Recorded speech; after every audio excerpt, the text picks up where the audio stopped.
بسم اللہ الرحمن الرحیم رب اشرح لی صدری ویسر لی امری واحلل عقدۃ من لسانی یفقہوا قولی۔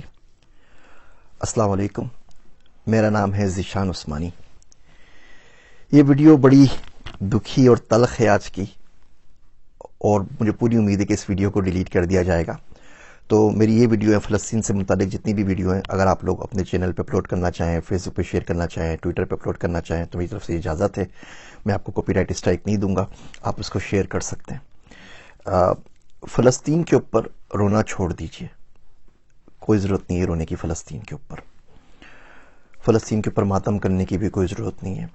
اگر رونا ہے تو اپنے آپ پر روئیے، ماتم کرنا ہے تو اپنے آپ کے اوپر کیجئے، کیونکہ بھیا آپ کے رونے سے نا کسی کے اوپر کوئی فرق پڑنا نہیں ہے دنیا میں۔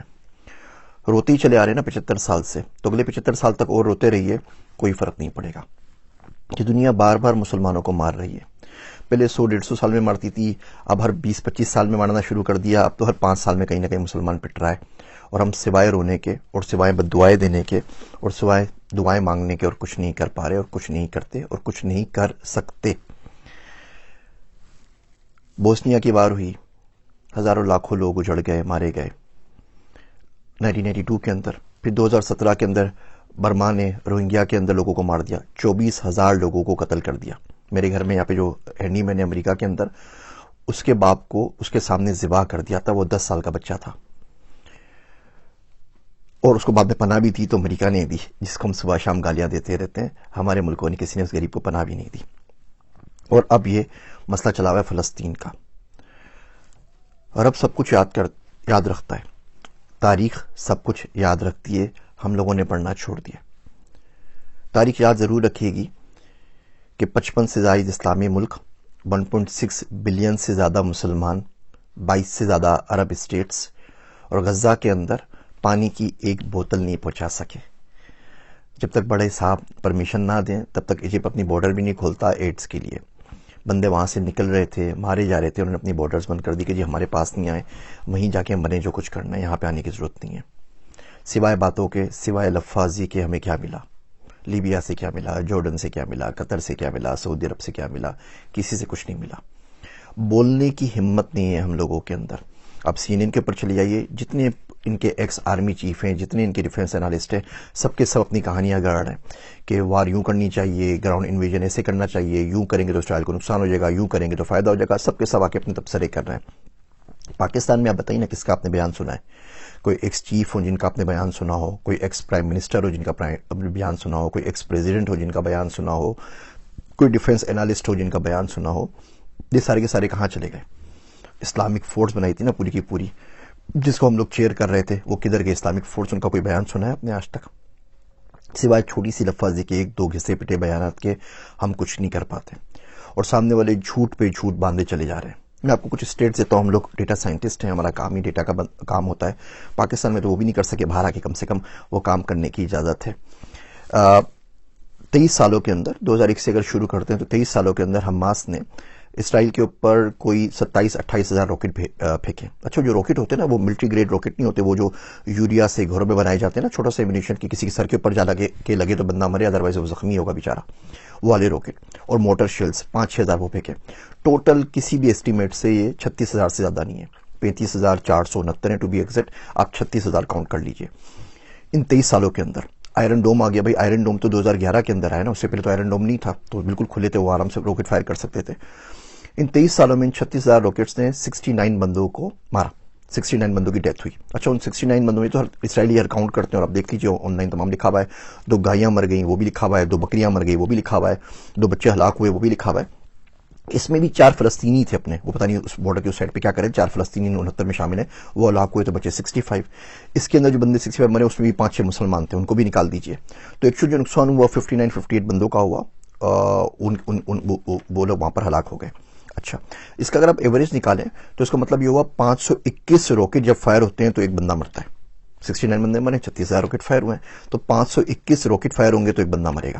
اچھا، یہ تو 23 سال کی ہسٹری چل رہی ہے۔ اس کے بعد کیا ہوا اچانک کہ وہ بولتے ہیں کہ جی حماس کا ایک راکٹ فائر ہوا اور غلطی سے گھوم پھر کے وہ واپس آ کے اپنے ہاسپٹل پہ گر گیا، ہاسپٹل کی پوری بلڈنگ تباہ ہو گئی، اور اس میں 500 بندے ایک ساتھ مر گئے۔ تو یہ کیسے ہو سکتا ہے کہ 521 راکٹ مل کر ایک بندہ مار رہے تھے پچھلے 23 سالوں کے اندر، اور ایک رات اچانک ایک راکٹ فائر ہوا، اور اتنا زبردست راکٹ بن گیا وہ گھر کے یوریا سے بنا ہوا کہ وہ اپنی ہاسپٹل پہ لگ گیا اور اس سے 500 لوگ مار دیا، اور ہاسپٹل کی پوری بلڈنگ جو ہے وہ تباہ و برباد ہو گئی. اور ہم لوگ یہ ایجنڈا بائک کر رہے ہیں. آپ CNN پہ جائیں، ہر جگہ جہاں بولتے ہیں جی بالکل ہی انہوں نے اپنے بندوں کو خود ہی مارا ہے، یہ خود ہی قتل ہوئے ہیں اور قاتل اپنے خود ہی ہیں، اور ہم یہ بات ماننے کو تیار ہیں کیونکہ ہم اس کے علاوہ کچھ کر نہیں سکتے. اور یہ بربریت جو ہے یہ چلی جا رہی ہے اور ہم سوائے بددعائیں مانگنے کچھ نہیں کر رہے. دو طرح کے پاکستان میں لوگ ہو گئے. ایک وہ لوگ ہیں جو جھولیاں بھر بھر کے بددعائیں دے رہے ہیں. وہ شاعر کہتا ہے کہ کب اشک بہانے سے کٹی ہے شب ہجرا، کب اشک بہانے سے کٹی ہے شب ہجرا، کب کوئی بلا صرف دعاؤں سے ٹلی ہے. یہ دعائیں ہم نے تو مانگی تھی افغانستان کے لیے بھی، پھر کیا ہوا، عراق کے لیے بھی مانگی تھی، پاکستان کے لیے بھی مانگی تھی، سب کے لیے مانگی تھی، پھر کیا ہوا. میرا دوست عبداللہ کہتا ہے کہ اگر آج خدا نخواستہ بھارت کے ساتھ جنگ ہو گئی نا تو فرشتے ان کے ساتھ کھڑے ہوں گے، ہمارے ساتھ نہیں، کیونکہ ہمارے اعمال ایسے نہیں ہیں، ہمیں منافقت اتنی زیادہ بس گئی ہے. تو ایک لوگ وہ جو ہیں جو دعائیں اور دعائیں مانگ رہے ہیں اور ان سے کچھ نہیں ہوگا. ایک وہ لوگ ہیں جو جھوٹی آس دے رہے ہیں صرف اور صرف اپنے ویوز کے لیے. عراق میں بھی ہوا تھا، عراق تباہ کر دے گا امریکہ کو، آپ دیکھیے کیسے کایا پلٹ ہوگی. ایسے ہی کوئی نہ کوئی الو کا پٹھا روز آ کے ویڈیو ریلیز کر رہا ہوتا ہے اور بول رہا ہوتا ہے کہ حماس یہ بگاڑ دے گا، حماس وہ بگاڑ دے گا. 256 F-16 ہے ان کے پاس، اسرائیل کے پاس 256.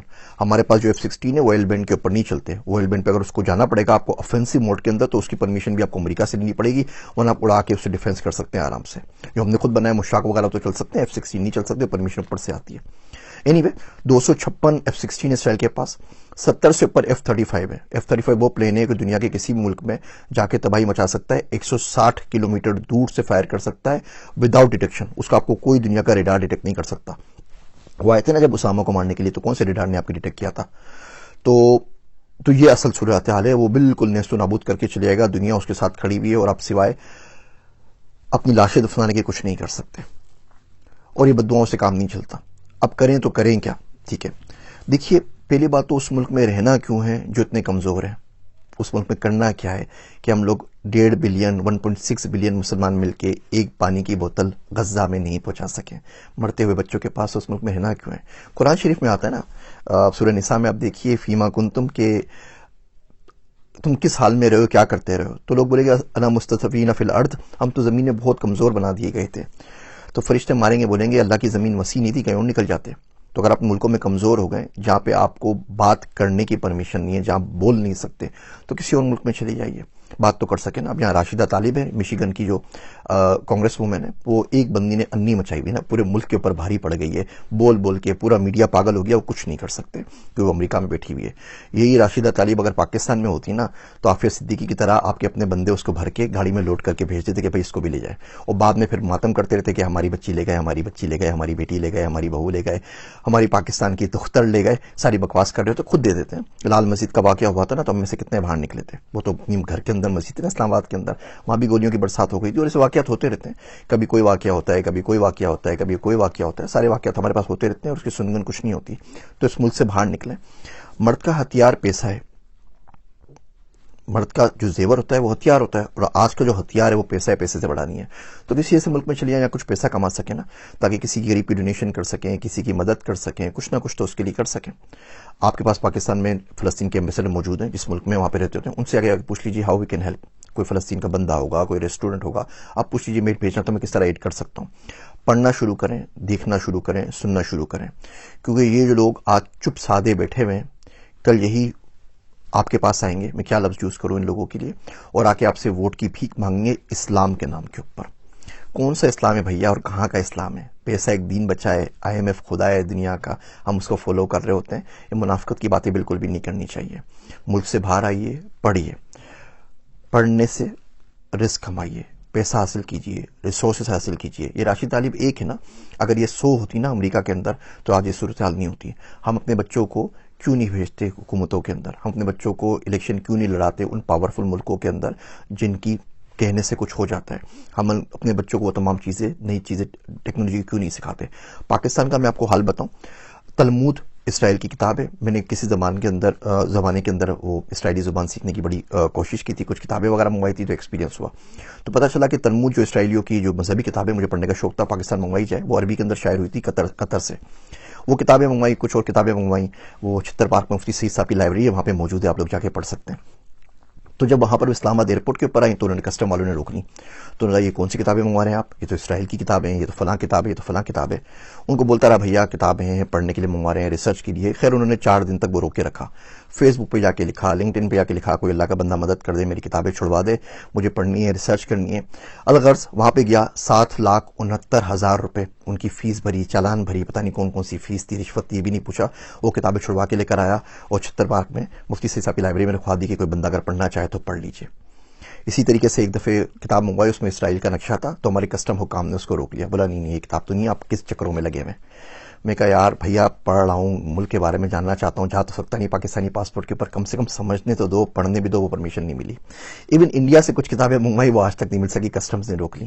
یہاں امریکہ میں مل جاتی. یہ دیکھیے یہ نقشہ لگا ہوا ہے انڈیا کا، یہ پرانا نقشہ لگا ہوا ہے. میں جا رہا تھا کہ کس طریقے سے انڈیا کو پڑھوں، انڈیا کا مجھے بڑا شوق ہے اور بڑی خواہش ہے جا کے وزٹ بھی کروں. وہاں سے انویٹیشنز بھی آئے ہوئے ہیں ٹاک کے لیے اور بات چیت کرنے کے لیے. ان کے بورڈ نے رابطہ بھی کیا تھا کہ آپ ہمارے بچوں کے لیے 5ویں کلاس کی بک لکھ دیجیے. میں کہا بھیا لکھ تو دوں گا AI کے اوپر بک، لیکن اس کے بعد پاکستان نہیں جا سکوں گا، مار ڈالیں گے، تو بہت بہت معذرت. تو یہ نقشہ پاکستان نہیں آ سکا. بہت کوشش کی، بہت ٹرائی کی کہ آ جائے. کسٹم نے بولا کہ آپ کن چکروں میں لگے ہوئے بھیا، پاگل ہیں کیا، اٹھائے جائیں گے، کیا کر رہے ہیں. تو ہم لوگوں نے پڑھنا نہیں ہے. اسرائیل 5.6% اپنے بجٹ کا GDP کا ریسرچ پہ خرچ کرتا ہے، دنیا میں سب سے زیادہ خرچ کرتا ہے. ہم پاکستان میں 0.01% بھی خرچ نہیں کرتے. کوئی قدر ہماری ہے نہیں وہاں پر. تو جس ملک میں آپ ریسرچ نہیں کر سکیں، جس ملک میں آپ بول نہیں سکیں، کچھ کر نہیں سکیں، اس میں کرنا کیا ہے. ان ویڈیوز کے بعد فیس بک بھائی صاحب نے میرے بین کر دیا ہے، پیج ڈیلیشن کے لیے مارک کر دیا ہے. وہ کہنے 30 دن میں ڈیلیٹ کر دیں گے، آپ نے ہماری پالیسی کو وائلیٹ کیا ہے. انہوں نے ایڈ اکاؤنٹ بھی بند کر دیا ہے، تو اس کی وجہ سے ہمارا گفتگو بھی سفر کر رہا ہے. اب باقی چیزیں بھی جو ایڈ تھے وہ بھی سفر کر رہے ہیں. لنکڈ ان نے بھی وارننگ دے دی ہے. یوٹیوب بھی پتہ نہیں کتنے دن برداشت کرتا ہے، اس کے بعد یہ بھی بند کر دے گا. تو آپ اس کو شیئر کرنا چاہیں تو مجھے کوئی اعتراض نہیں ہے، میں آپ کو کاپی رائٹ اسٹرائک نہیں دوں گا. لیکن بھیا یہ المیہ ہے. اب آپ بتائیے اس میں آپ کے اور میرے رونے سے کیا ہو جائے گا. ہاں رو کے دعا مانگے، اس سے انشاءاللہ تعالی اللہ ہو سکتا ہے کوئی سبیل کرے اور آپ کے دل میں ڈال دے کہ انسان کا بچہ کیسے بننا ہے اور دنیا کے اندر پاور کیسے حاصل کرنی ہے، دنیا کے اندر ریسورسز کیسے حاصل کرنی ہے. وہ پرسنل فائنانس پہ آپ کو میں قسطیں بناؤں گا تو آپ کو دکھاؤں گا کہ آپ غربت کو توڑ کے ملینئر کم سے کم بننے کی کوشش کیسے کر سکتے ہیں. وعدہ تو نہیں لیکن کوشش کیسے کر سکتے ہیں. بھیا پڑھنا شروع کریں، لوگوں کو دیکھنا شروع کریں کون کیا بول رہا ہے اور کیا نہیں بول رہا، اور اس کو یاد رکھیے. یہ جتنے بھی آپ کے پاس آ رہی نا ویڈیوز فلسطین کی، واٹس ایپ پہ آتی ہیں، فیس بک پہ آتی ہیں، لنک پہ، اس کو زیادہ سے زیادہ شیئر کریں تاکہ آپ کی میموری میں کچھ عرصے تک تو باقی رہے نا کہ ہم لوگوں کے ساتھ کیا اور کب ہوا تھا. اور یہ بات یاد رکھیے گا کہ 55 اسلامک ملک، 1.6 بلین مسلمان غزہ کے اندر مرتے ہوئے بچوں کے لیے پانی کی ایک بوتل نہیں بھیج سکے. میرے واسطے دعا کیجیے گا. میں ہوں آپ سب کا ذیشان عثمانی.